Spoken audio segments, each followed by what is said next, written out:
Hari.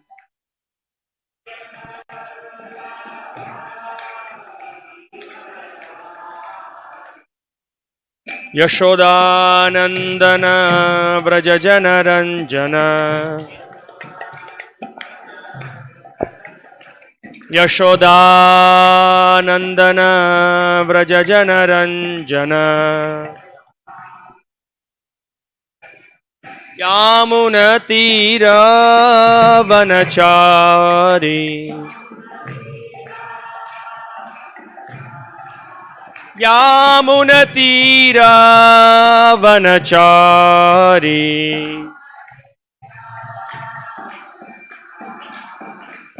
Jayo Radha Madhava Kunja Bihari.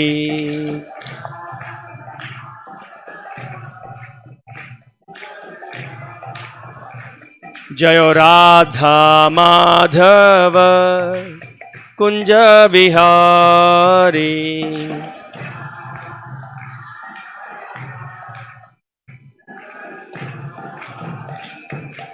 Gopijana Vallabha Girivaradhari. Gopijana Vallabha Girivaradhari.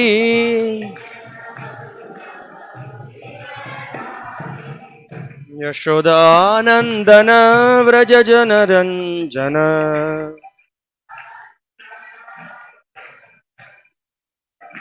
Yashodanandana Vrajajana Ranjana. Yamunatira Vanachari. Yamunatira Vanachari.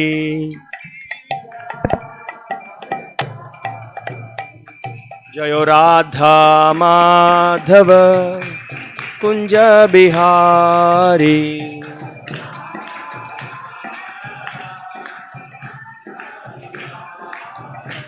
Jayo Radha Madhava Kunja Bihari.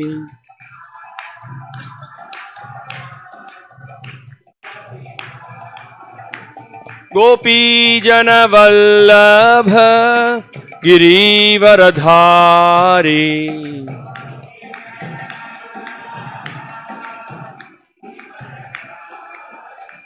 Gopijana Vallabha Girivaradhari.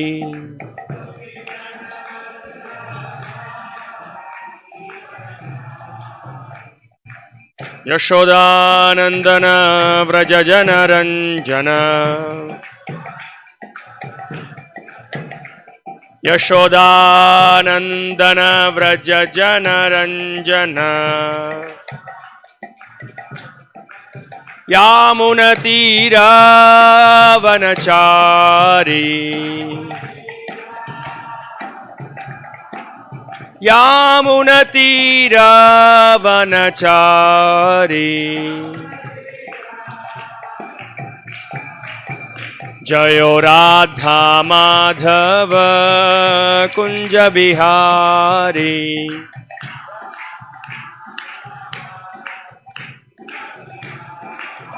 Jayo Radha Madhava Kunja Bihari.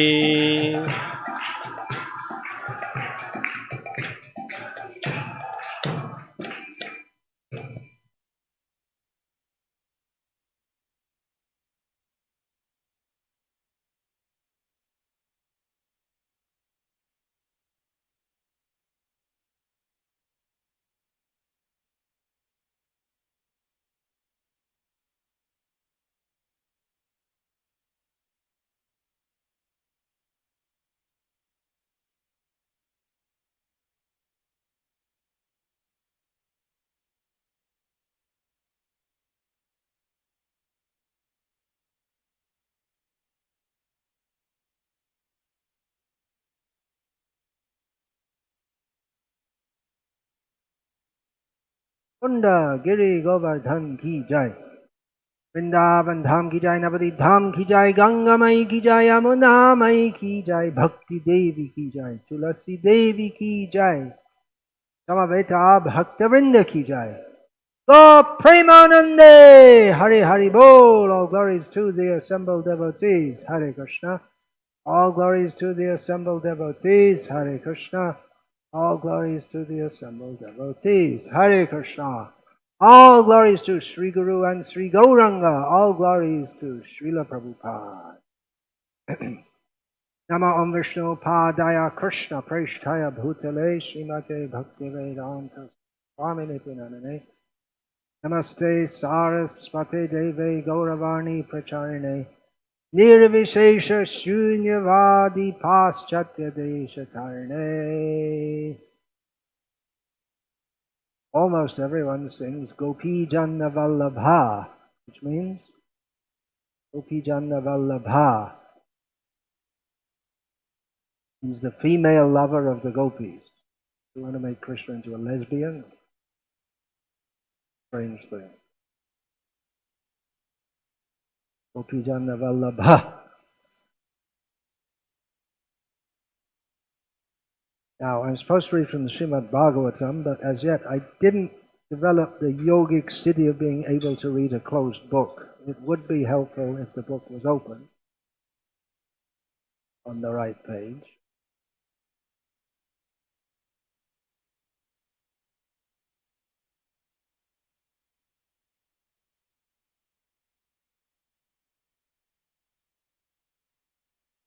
Om Namo Bhagavate Vasudevaya. Om Namo Bhagavate Vasudevaya. Om Namo Bhagavate Vasudevaya. Srimad Bhagavatam, Canto 10, Chapter 3, Text 18. Translation and commentary by His Divine Grace A.C. Bhaktivedanta.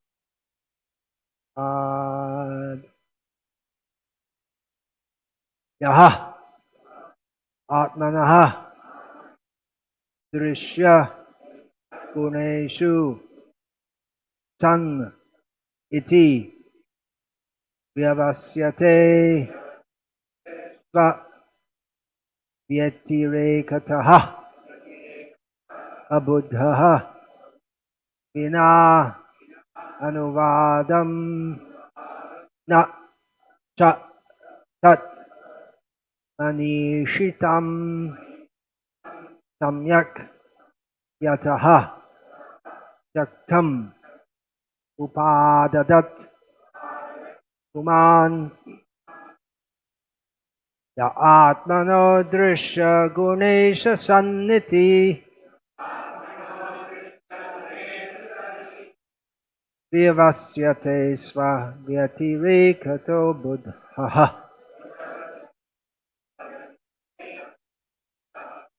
Vinanuvadam Nachatan Manishitam Samyagyatas Chaktam Upadadat Puman Ya Atmano Drishya Gunesha San Iti Vyavasyate Sva Vyatirekato Buddhaha Vinanuvadam Nachatan Manishitam Samyagyatas Chaktam Upadadat Puman.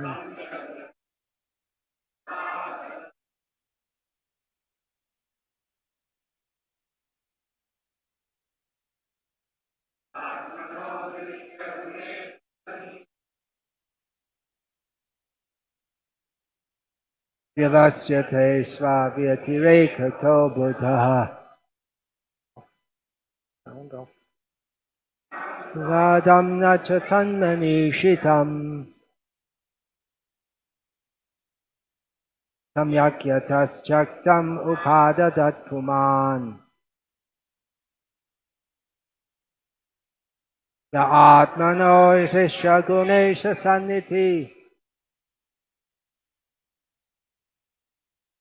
Tasya.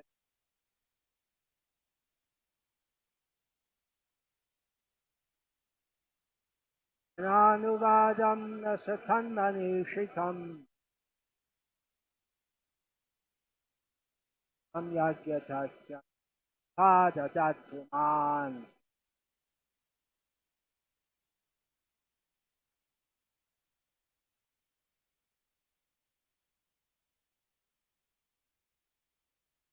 Atagunesha Sanniti. Tasya.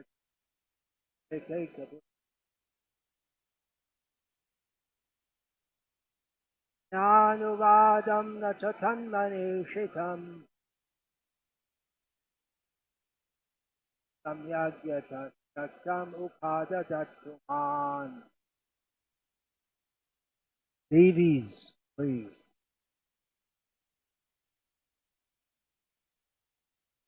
Atmanodrishesha Sanniti. Tasya.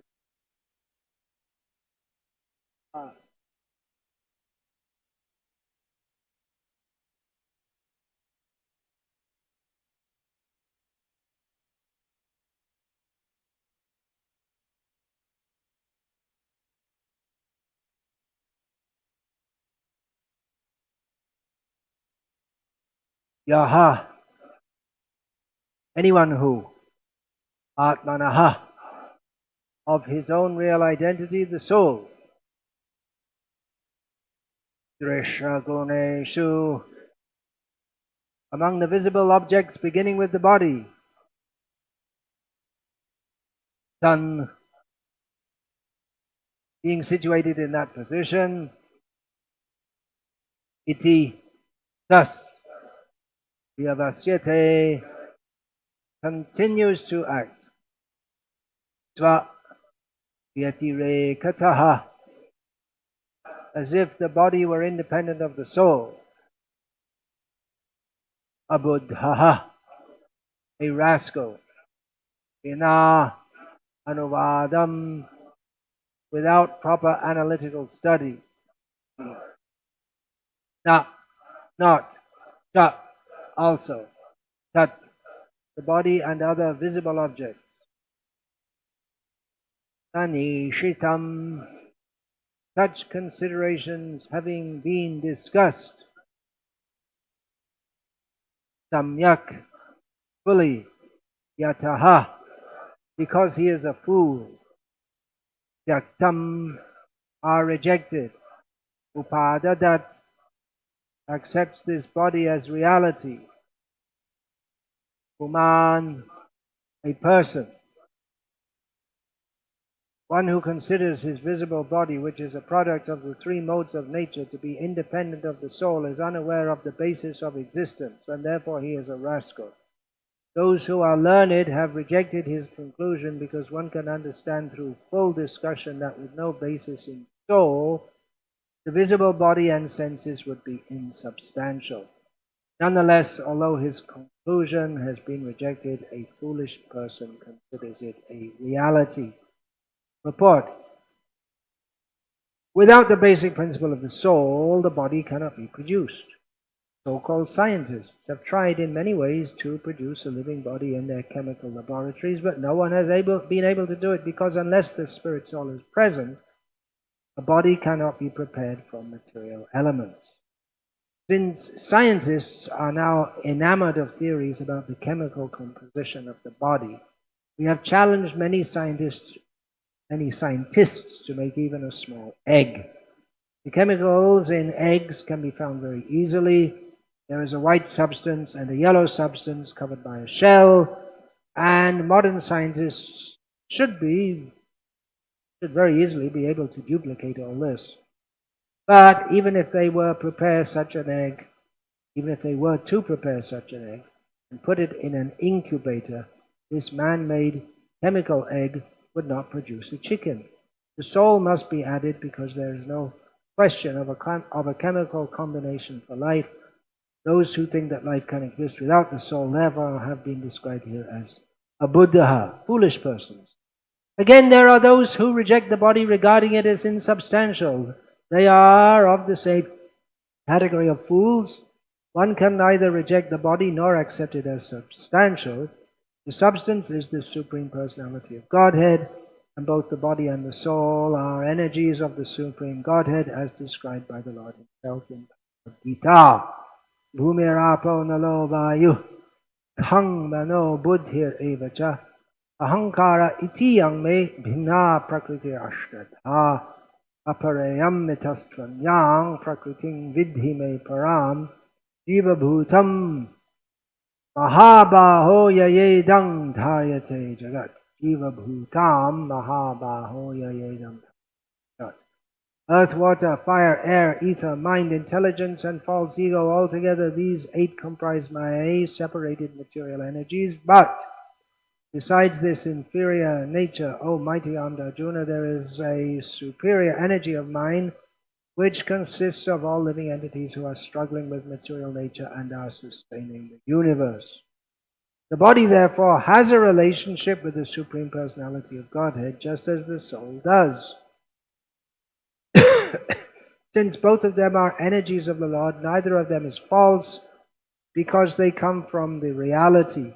One who does not know the secret of life is described as abuddha. According to the Vedic injunction, Aitadatmyam idam sarvam ka idam brahma.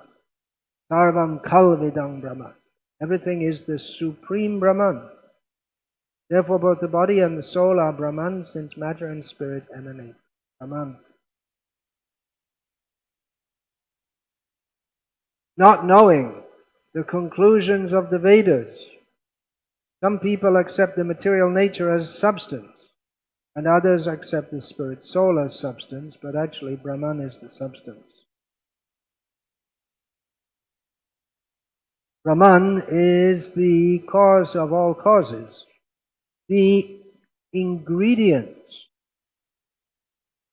and the immediate cause of this manifested material world are Brahman, and we cannot make the ingredients of this world independent of Brahman.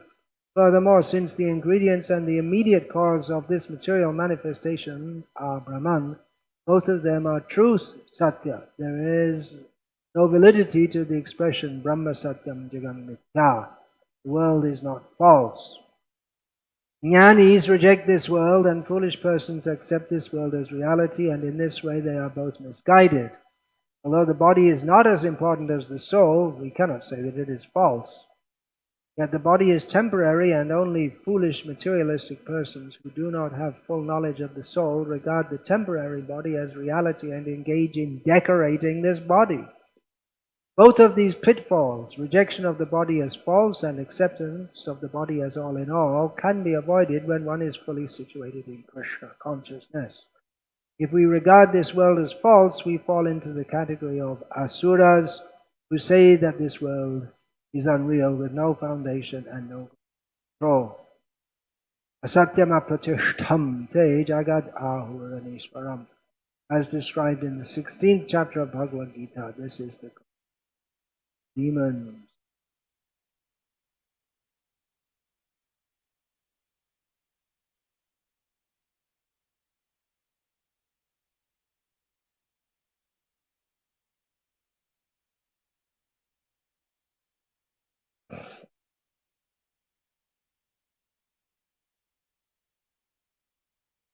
Om Jnanatimirang Tasya Jnanan Akam Chakshurmilitam Yena Tasmai Shri Amashrishtam Nanamapishat Rupam Tasyagrajamurupurim Maturim Goshtavatim Radha Kundam. Oh Lord, Rapto Yasya Pratita Ashuram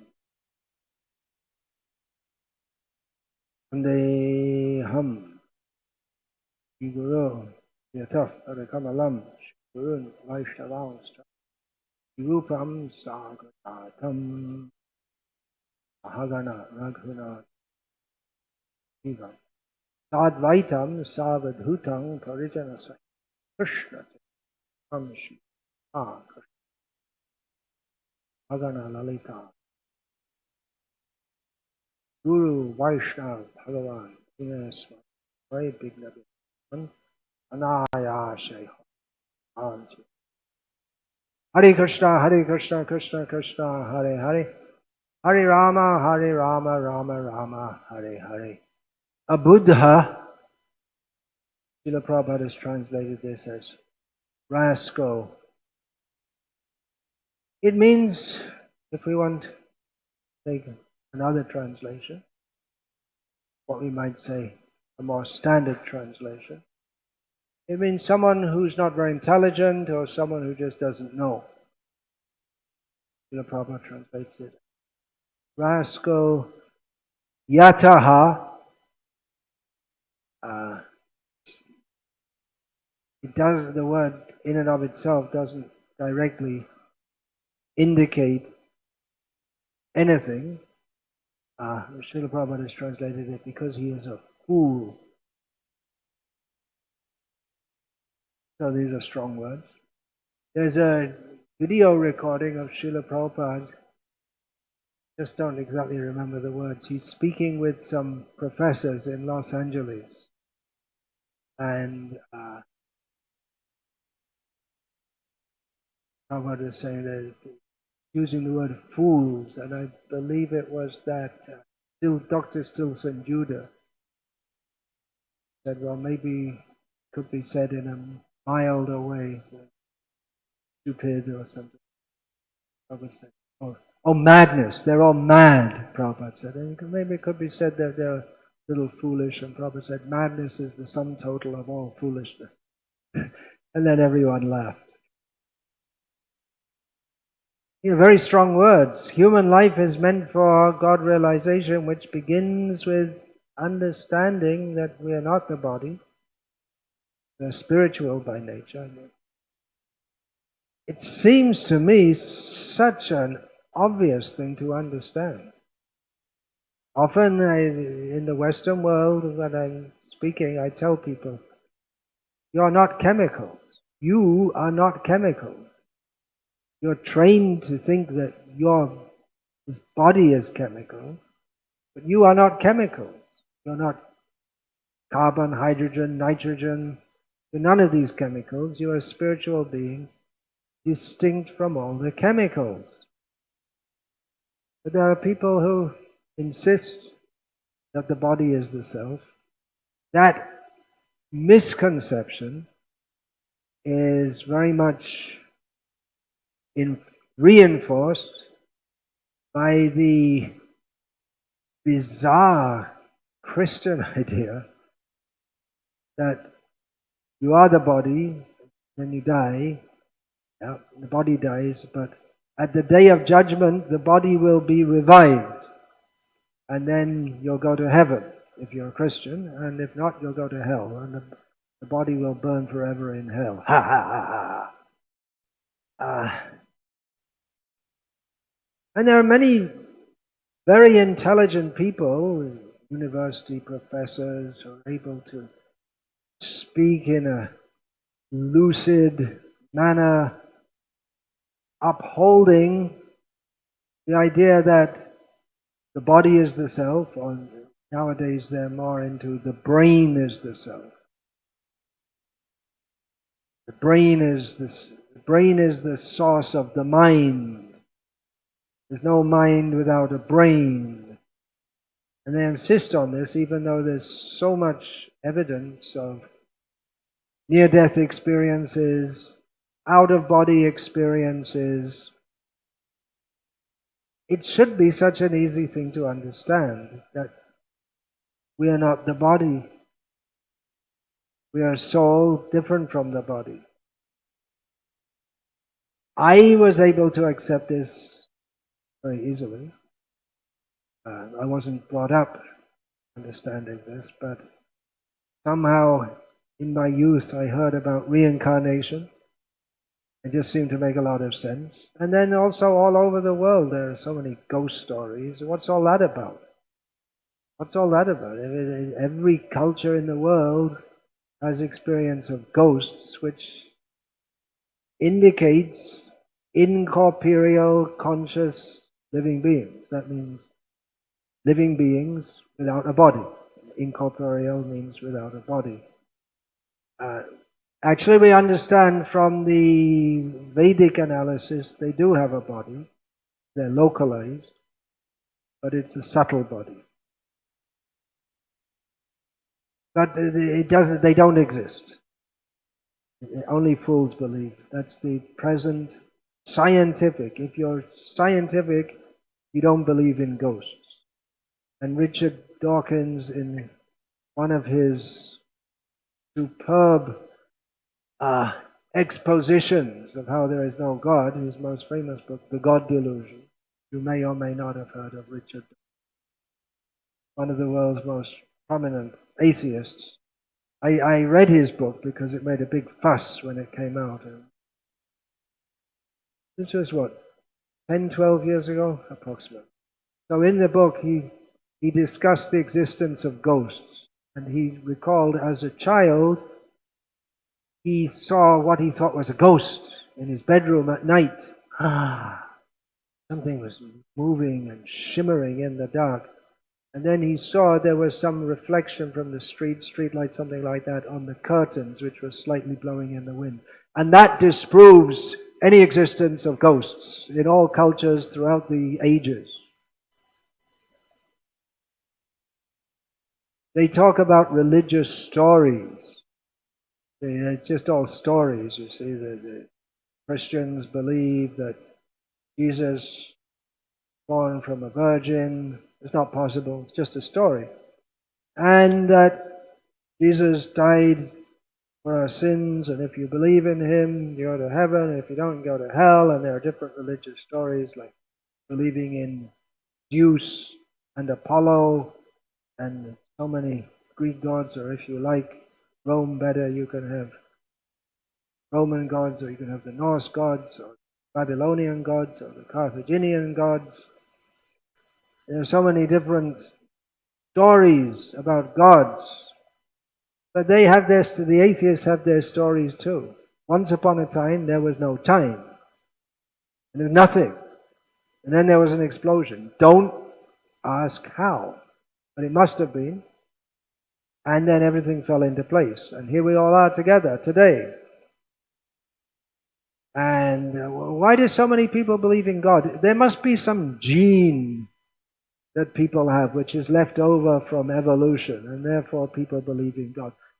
They say there's no evidence of God. There's no evidence of any gene that makes you believe in God either, but they talk about it as there must be a gene because it can't be a God, right?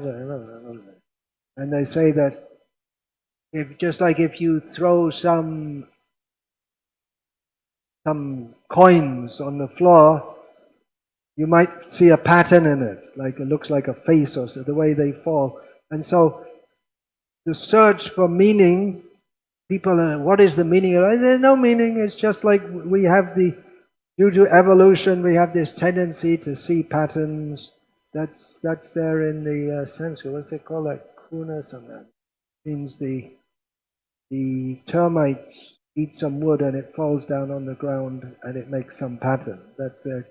Just can't remember Sanskrit for it, but it may fall and look like it's formed a letter, but it's just coincidental. So because the brain has the tendency to see patterns where there aren't patterns, just like we have these emojis, right? All of you who waste your time are here on the internet too much. Does that mean everyone here, including me? You know what an emoji is? It's a little, just like they have this. Is this LG company? This screen, maybe, quite likely. They have a little pattern which it's LG, and it looks like a face, something like a face, but it's not a face. And with the little curves and short lines, dots, and curves, you can make an emoji which looks like someone smiling, or it looks like someone opposite of smiling. What do you call that? Anti-smiling? Grimacing. That's a word. Or you can have someone look like they're laughing, but it's just some image on a screen, and we project some form on that. So in the same way, we search for meaning in life, but there's no meaning in life. That proves it, right? All great personalities throughout the ages have sought for meaning in life, but it's just like seeing a pattern in something which it's not really a pattern, it's just coincidental.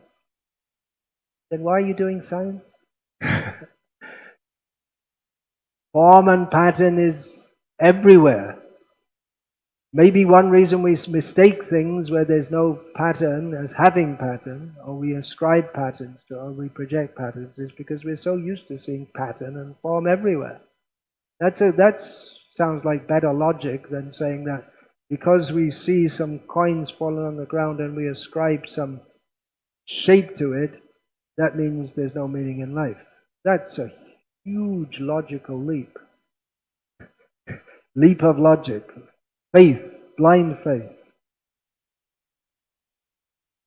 Here's a good one Prabhupada often comes up with. Big discussions, and Prabhupada says, why don't you just make an egg and hatch a chicken from it? Big discussions with big long words. Prabhupada, just mix some chemicals, make an egg. Should be able to do it, right? And hatch it. Hansadutta, he did that in Sri Lanka with Dr. Kabur. And Dr. Kabur challenged, you show me God.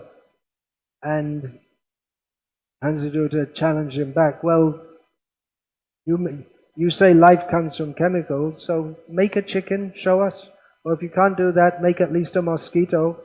Do something like that. And he predicted, in your reply, you'll just put a lot of long words with no meaning, which is exactly what Dr. Kabur did.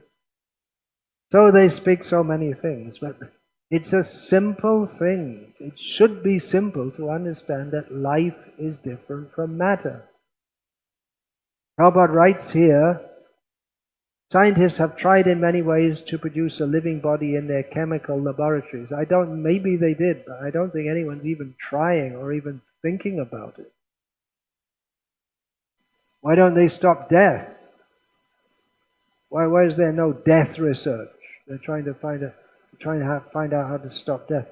How to make life. There was this phenomenon of test tube babies. That was when? First of all in the 1970s or something. And it was a big thing. Like, oh, we made babies in the laboratory. You didn't make babies in the laboratory. You took the already impregnated embryo out of the womb and put it in an artificial womb and say, yeah, scientists are making life. Yeah, it's bogus.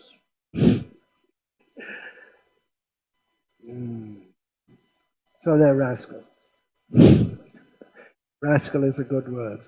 Isn't that a bit extreme? Yeah, it's not exactly the correct word. I mean, you should think of something more extreme.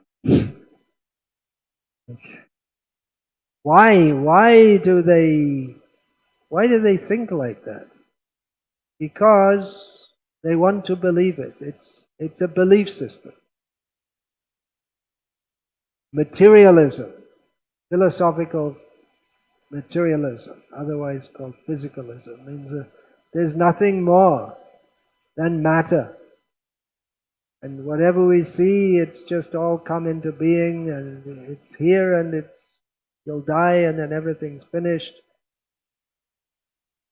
And why bother? Why bother going to university? Just smoke some dope and have a good time. Why bother? Why bother with that? Why are they so concerned? The future of mankind. So what the future of man? So what anything? With the tiniest blip on a screen, not even that. They have the the photos from space of the Earth. It's not just but from a long distance, and the Earth just appears like one more faint dot among so many other faint dots. Well, here you are, you're just alive for a short time, and you're so much concerned about informing everyone that there's no God. Why? Why are you so concerned? Well, what's the point? What's the point of anything? What's the point of living? That one French Algerian so-called philosopher, he came up, there's no point in living. So, and then he died when his car went on this Kumur. Died when his car went off the edge of a cliff, and it was thought that, well, maybe he deliberately drove it over the edge of a cliff because that's his philosophy. There's no point in living. Again, to Dawkins' book, what is the purpose of living if you don't believe in God? And he said that, well, just before I wrote this section, I went to the pub and we had a good meal at the pub at midday. And so that's the purpose of it. Eat, sleep, be merry, and enjoy, for tomorrow we shall all be dead, as stated in the Bible. The attitude of the rascals.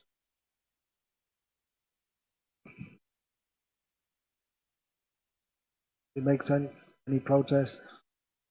You see, I don't have a university degree. I'm not qualified to talk on these things. Unless you have a university degree, you're not qualified to talk about anything.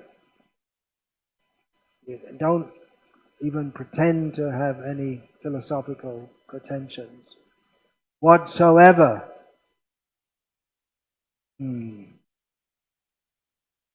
Well, let's take another perspective on that. What is all this education anyway? It's just some brainwashing of people. From the very beginning, they teach you in as many words that you are simply a body which is formed of chemicals.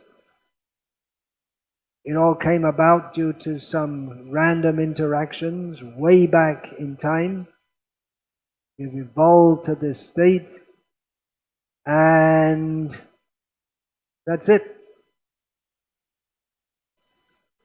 That is it, folks. That's what they want to teach you. They want to force you to learn that.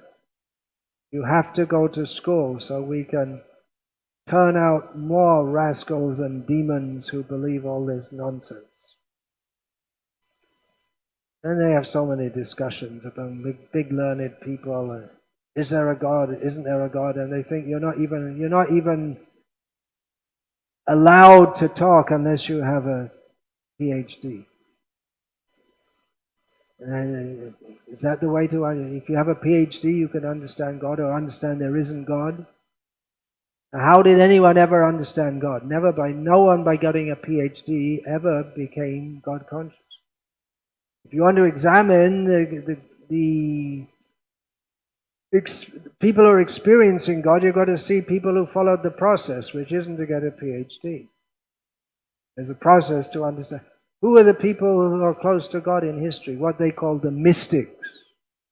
They live unconventional lives, and they follow sadhana. Bahavo jnana tapasa putam bad bhavamagataha. They do have knowledge. It's not simply some mystic mumbo jumbo, but tapasa. There's denial of the sensual indulgence. That's another thing which has been edited out of religion in the present age to a large extent. The idea that you can be religious, but you don't have to follow anything, or you can be spiritual and not follow anything. And people like religions in which there are no rules. And you may think, well, why is Christianity catching on so much in India? One reason is there's no even any trace of rules. Myself, being raised as Roman Catholic and in a time of Roman Catholic decline, which means after Vatican II. I didn't know about it at the time, but you're supposed to fast during Lent for 40 days, the 40 days before Jesus was crucified. You're not supposed to eat meat on Fridays. So what do? You eat fish. That's the alternative. A lot of fish is eaten, and then what else don't you do? Yeah, drinking is okay, smoking is okay, fornication wasn't okay, divorce wasn't okay, but now it's kind of allowed. The Catholic Church still prescribes it, but most Catholics do it anyway. As I saw in Croatia a few years ago when the local parish priest came to visit our festival with his girlfriend. Even Anglican and Orthodox priests aren't supposed to have girlfriends. They're allowed to have wives, but they don't have girlfriends. So nothing to follow, and you just feel spiritual.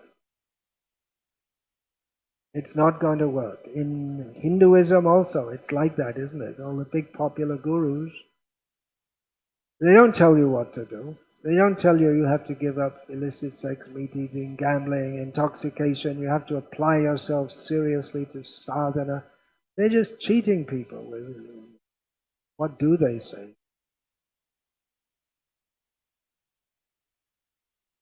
Nothing. They may pull something out of Shastra. They may have picked up something from Shastra here and there and say it to make them sound as if they're learned. But what kind of guru just teaches you that you just go on with life and then do whatever seems right to you?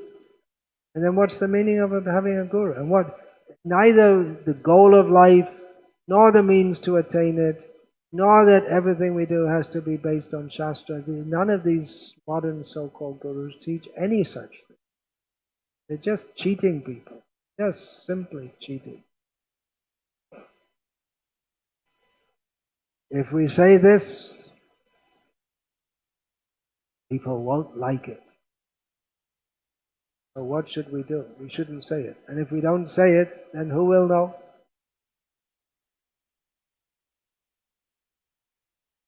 Can distribute the books. That's a more peaceful way, you could say, of preaching. Even Srila Prabhupada himself said that. I believe that was in 1977. In Bombay, Srila Prabhupada was giving a series of Handal talks. He was very, very, very, very strong. And he saw some people were leaving, and the next morning he said, better distribute books, people don't get so upset. But they do also.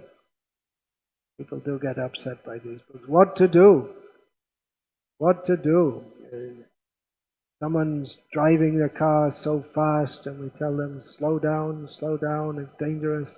Hey, shut up, don't tell me what to do. Oh, okay, I don't want to upset you. And then you crash. You're in danger, serious danger. Driving fast means you're in danger, increasing the danger. Driving at all, anyway, just being anywhere, anytime in this world, there's always danger. But if you go in a motor vehicle, it's dangerous, you're moving quite fast. And if you go very fast, it's more dangerous. Tell someone they may not like to hear. So he may think, all right, I won't upset him. And in the meantime, he dies, you die, and everyone else in the car dies.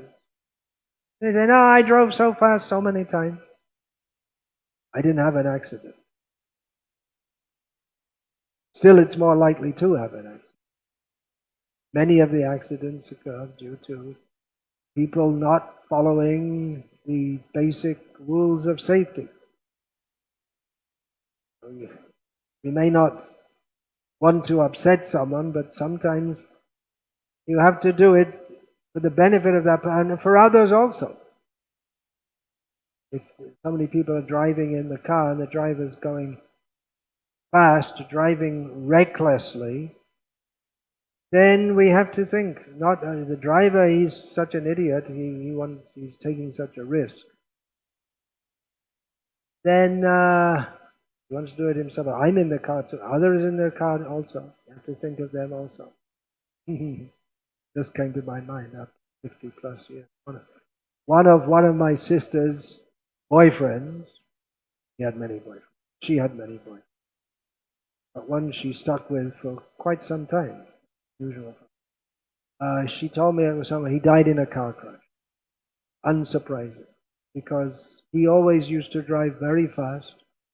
And he liked to take the risk of overtaking with very little, with a car coming the other way and very little time to sneak a hand in. It wasn't surprising. He died in a car crash. He had the enjoyment of putting himself into danger, and eventually he died. It was predictable. Should we tell him not to drive fast? Well, it's too late now. And still people go on driving fast. They don't take warnings. You may think, who drove me yesterday from to Salem? Was he driving too fast? No. It was Tosha. And he drives very well, very carefully. So don't take it that... It's amazing how suddenly you say something and people take it, oh, you see, must be because Toshan was driving too fast. No, it wasn't. It wasn't. Don't chastise him now. It's so easy to misunderstand. So many misunderstandings around so many ways. Then people get all upset. They have to spend hours telling them, oh, you just leave it, and then they go around spreading it to everyone else. Everyone else says, and he goes on and on and on like that. Well, at least we should all agree that what we have here in Srila Prabhupada's books is the truth, the whole truth, and nothing but the truth. Right? But it takes a little, it takes faith and submissiveness to accept it. Also. Just like here, Srila Prabhupada says, chemicals in eggs can be found very easily. There is a white substance and a yellow substance covered by a shell. You may say, well, that's not true in ants' eggs. How about that? And it's not white unless you fry it, the white part. It's clear. So you see, it's wrong. But we have to understand with a little, what should you say, without trying to dissect everything and disprove it. Generally, when we say eggs, just like in Britain, a popular, typical British breakfast is eggs and bacon. Probably you don't know what bacon is. Good for you. One kind of pig's meat. So eggs. So when you say eggs and bacon, it means chicken's eggs, right? When they recommend, like in the schools in Tamil Nadu, very good program so the children don't get malnourished. Every day they give in the government schools, how many? 2 eggs a day, is it? Jailalita said she was 1 and she was going to increase it to 2. Anyway, it's at least 1 egg a day. So when it said egg, it's understood it's not ants' eggs or fish eggs or snake's eggs or dinosaur's eggs or rabbit's eggs. It's chicken's eggs. It's understood. So it needs a little submissiveness and faithfulness, and sometimes things have to be explained also. Otherwise, it's very difficult to understand. It's not very difficult to understand. We're not the body, but it's difficult to understand because we're attached to enjoying this body. Therefore, we're rascals if we don't accept these basic points, that we are not the body. And the whole of spiritual culture begins with that point. Here we have it in the 10th canto, pastimes of Krishna, and still these things are being discussed, without which we cannot understand pastimes of Krishna. Very elevated to discuss the pastimes of Krishna, but it's good also, even when discussing, to bring to mind these basic points. Otherwise, there can be a tendency to get carried away by mistaken idea that we're already there. We're already very advanced and we can appreciate all these things. I've seen even within our movement, the ISKCON movement, some devotees have preached on a very high level, very high things, and attract many people, and whatever, very high level. And they may be on a very high level, but I don't see that their followers come to a very high level just by hearing that. We only want to hear about these very high things, but then I don't see that they actually make progress. They can talk about gopis and so many things, but in their practical life, you see they're still attached to basic sense gratification. That's called sahajya. They're taking it very easily. Now, it's not that we shouldn't discuss the pastimes of Krishna. Definitely we should discuss the pastimes of Krishna. But we see here, Vyasadeva, right here in the Bhagavatam, having been through the whole Mahabharata and Bhagavad Gita and Srimad Bhagavatam, 9 cantos, now in the 10th canto is discussion of Krishna's pastimes, and again the same point. And we'll have it again in the 10th canto. Yatirtha buddhi salalena karhijit janeshva. What is that verse? How does that begin? Yasyatma buddhi kunape dritatuke swadhi kalatradeshu homa idjadihi. Yasyatma buddhi kunape karhijit janeshva bhageshu saeva gokara. I came across this Bhoma Ijyadhi. I came across a possible. This connects with thinking that the land. I think that the body is me, and I think that the land of my birth is worshipable. But another understanding of this is to think that the earthen idols are worshipable.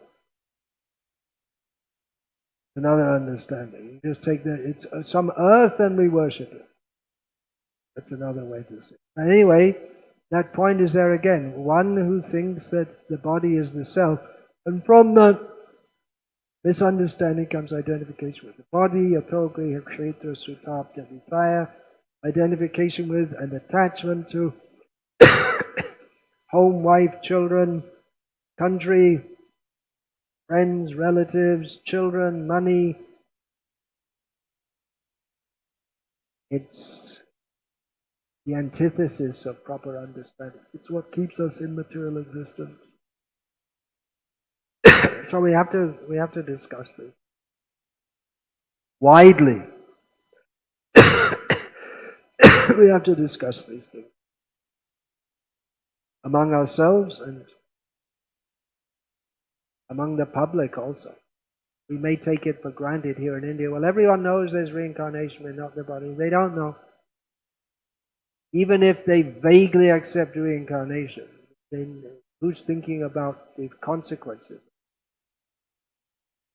Who's thinking that, well, I get body after body, I have to suffer again and again? They don't think like that.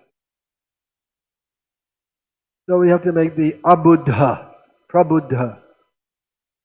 Abuddha means no proper understanding or intelligence. Rascal, Prabhupada translates. Prabuddha means awakened intelligence. Not easy. No doubt it's not easy, but We have to try it. We have to go on distributing these books, speaking this message, praying to Srila Prabhupada and Vyasadeva and all the acharyas and Sri Krishna for the intelligence to say what is required so people can accept this and understand this. And again, we should understand it's not that by my talking I'm going to change. Ultimately it's Krishna's mercy. If someone gets Krishna's mercy, they can start to understand it.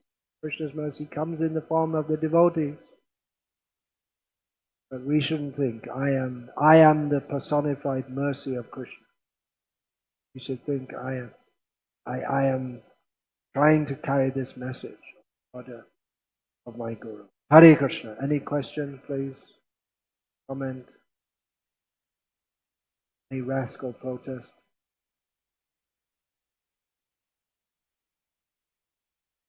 Vanchakalpatarubhyascha kripasin Nam Parvanito Vaishnav Namo Namaha Ante Nitaya Chunakam Pachaka Krishna Gita Aham Brahmi Sadhava Sakra Eva Sad Rangachan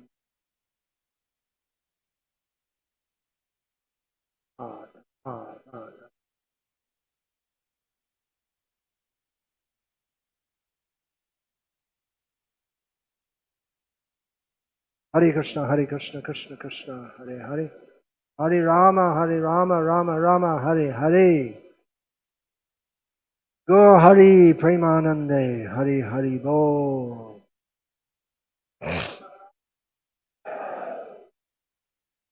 Okay, little girl time. Take the girl. It's little girl time.